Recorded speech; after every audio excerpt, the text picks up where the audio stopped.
This morning, President Trump reversing course, now deferring to Defense Secretary Pete Hegseth on releasing the full video of the September 2nd strikes on an alleged drug boat in the Caribbean that killed 11 people, including 2 initial survivors. Mr. President, you said you would have no problem with releasing the full video of that strike on September 2nd off the coast of Venezuela. Secretary Hegseth now says...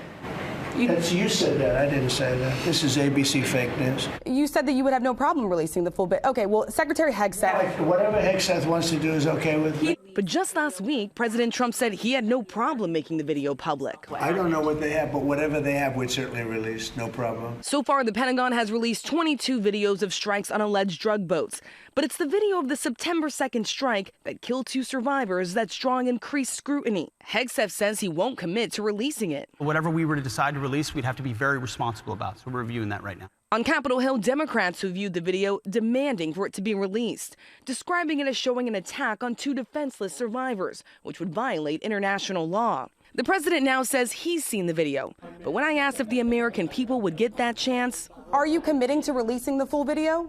Didn't I just tell you that? You said that it was up to Secretary Hegseth. He wouldn't commit. I told you, whatever Pete Hegseth wants to do is okay with me. So this morning, lawmakers are trying to force the Pentagon's hand to release that video by including it in the annual must-pass defense spending bill. And later today, Secretary of State Marco Rubio, Defense Secretary Pete Hegseth, the chairman of the Joint Chiefs, they're going to be on Capitol Hill to brief the Gang of 8. These are the top Democrats and Republicans in Congress behind closed doors on this. Yeah, that pressure certainly is building. The president also yesterday announced a big bailout package for America's farmers. $12 billion of taxpayer money to bail out farmers, in part because they have been suffering because of the president's tariff policies, his trade policies. It is no secret here that American farmers have been suffering since China and this ongoing trade war. China stopped buying American soybeans for months. That has now resumed.